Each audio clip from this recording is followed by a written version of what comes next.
Hey guys, it's your boy Sushi here with another NTE video. So in this video, we will be going over Daffodil, who is the strongest and most flexible sub DPS in the entire game.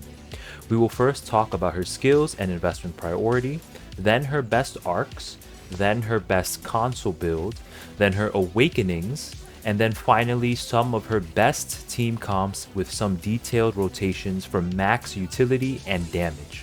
Now let's get straight into the video. First, let's talk about Daffodil's skills.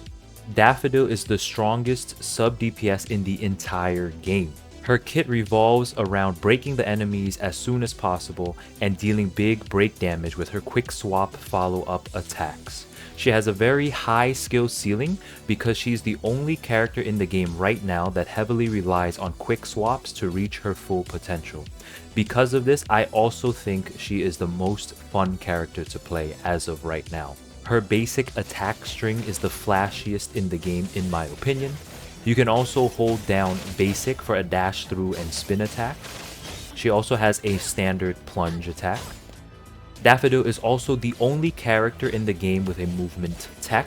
Simply do any basic attack and dash cancel just like this. This dash also grants invincibility. I don't know if anyone has named this tech already, but I'm gonna call this the Daff Glide. Her skill deals many instances of chaos damage. It also gains resonance stacks, which increases its own damage and break whenever a teammate casts a support skill, meaning an Esper cycle swap. When you have 2 stacks, the next time you activate this skill, it will be an enhanced version indicated at the bottom of the screen. Her ult is a big nuke that inflicts insight on the enemies. Insight deals additional break damage. This is a huge damage boost. She also gains 2 stacks of Phantom Step, which is her swap in follow-up attack. This is shown above her HP bar when she is on the field and also on the right side HUD when she is off field. In addition to that, if you successfully parry an attack with her Phantom Step or support skill, which also triggers Phantom Step immediately after, it will instantly fill her ult meter so she can ult again and replenish her Phantom stacks without actually needing to build up her ult with basic attacks. Her support skill swaps in with 1 instance of chaos damage. She has a Discord enhancement, which further reduces the target's break cap by 10% for 30 seconds while affected by Discord and restores it to normal upon leaving combat. Stacks Discord enhancement affects up to a maximum reduction of 30% of the target's initial break cap. This means if you apply Discord, which happens when you apply both Nova and Scorch, it will make it a lot easier to break the enemies. Her second passive increases her Phantom Step damage by 80%.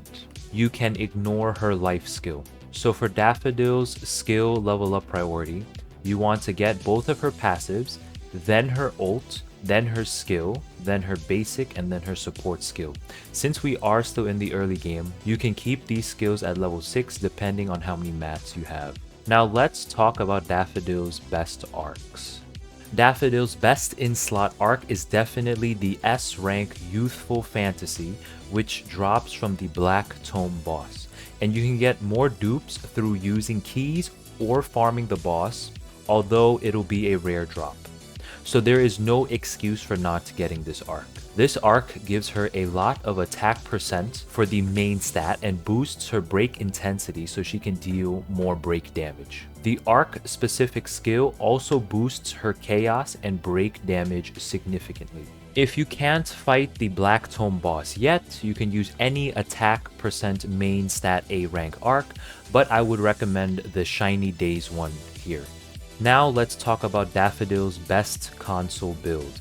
For Daffodil, you want to run the Diabolos set because it gives chaos damage plus 10% and it also ignores 12% of enemies' chaos resistance, and then also ignores 24% of enemies' chaos resistance for 20% after the wearer participates in Nova or Scorch reactions. So ideally you want to have her perform Nova and Scorch reactions in order to get a total of 36% chaos resistance ignore. The main stat for her cartridge should be crit rate because she already gets a lot of chaos damage bonus and attack percent in her kit. For her substat priority, you should go for crit rate, then crit damage, then attack percent, then universal damage, then break intensity. Aim for at least 50% crit rate and at least 90% crit damage without buffs. And she also needs at least 2,300 attack. This may seem low, but her break damage more than makes up for it. Keep in mind guys, this is the final build goal for her, so don't expect to hit these numbers for at least a few weeks into the game. Next, we will discuss Daffodil's awakenings. Her first awakening increases Resonance's damage by 100 and break by 250 per support skill cast. Her second awakening deals high damage to the target, generates break, and fully charges Finale, which is her ult, with the final attack if Phantom Step fails to parry attack the target. Her third awakening prevents Insight from being removed once applied, except when the target is neutralized or disengages from combat. Allows repeated applications to stack, up to 3 stacks. If a target enters break while under the Insight effect, Daffodil's break damage increases by 15% for each stack of Insight. Her fifth awakening deals 1 additional instance of break damage per stack of Insight if the target enters break while affected by Insight.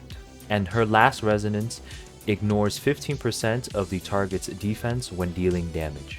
Daffodil is all about her follow-up attacks and break damage, so you want to maximize the damage and uptime for those. With that in mind, I recommend going for her A2 first, because it will allow her to refill her ult meter immediately without needing to parry the enemy with her Phantom Step. This allows you to never run out of her Phantom Step stacks. Then, I would recommend her A1 for massive skill and break damage boost. So in order, you should go for A2, then A1, then 3, 4, 5, and 6. Now let's talk about her best team comps and rotations. You can slot Daffodil in any team even if you don't have an Esper Cycle reaction with her Chaos Element, because she focuses on break damage and quick swaps, which I would argue is better since you don't have to wait for Esper Cycle meters to fill up. Here are some examples of her as a sub DPS. This is the team I'm running right now on my global account, and I think it is very fun. So we have Nonali, MC, Daffodil, and Sakura. So for this rotation, you start off with Sakura and then you hold her skill and then you ult. This is for grouping, CC, and her massive attack buff. Then you quick swap to Daffodil, use her ult for the phantom stacks and then her skill. Then you quick swap to MC and use her ult. Quick swap back to Daffodil to use 1 phantom stack. Quick swap back to MC and use her skill to fill her Esper Cycle meter. Then quick swap back to Daffodil to use her second phantom stack. Then quick swap back to MC and then immediately swap to Nonali to apply Blossom. Then you use Nonali's skill for the 30% crit damage buff and then ult and then spam basics.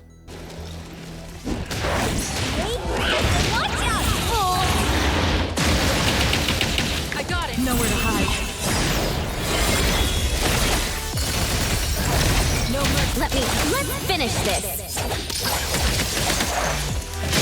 I'll handle this. I will speed up. You've done it right. Everyone, follow my command.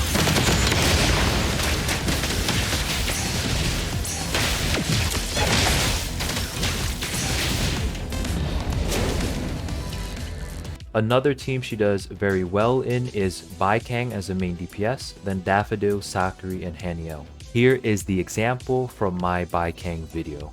So you want to start off with Haniel, use her ult and then skill for her attack buff, then swap to Sakura, hold her skill and then use her ult for grouping CC and the attack buff. Then you want to normal swap to Daffodil, use her ult to gain her flame stacks at the bottom of the screen, and then use her skill.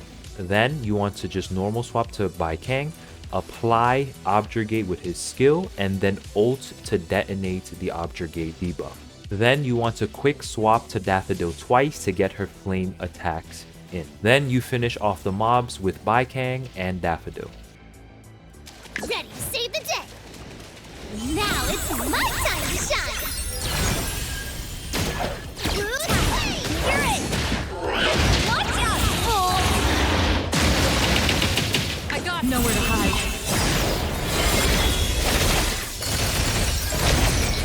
Friendly fire. Words spoken aloud must be honored.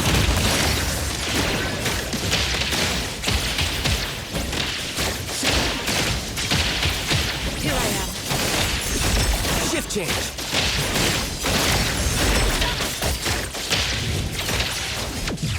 Yeah, chit chat's over. What you see is an illusion. Pardon me? All right then.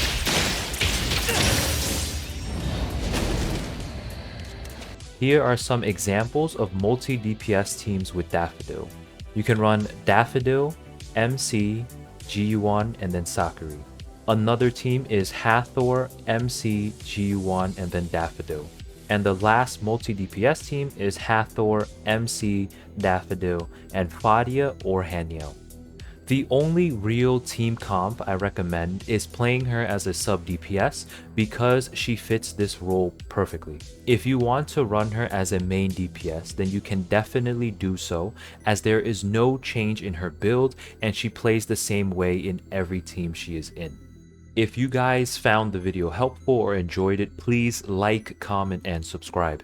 I'll be making in-depth character guides just like this one for every single character in the game. Just a quick reminder to take your time and enjoy the game. Please don't overplay this game and burn out in like 3 or 4 days and then you just quit, okay? I'm really hoping that NTE becomes one of the top gacha games of all time. I stream every single night, guys, so if I don't see you on stream, then I will see you in the next video. Bye!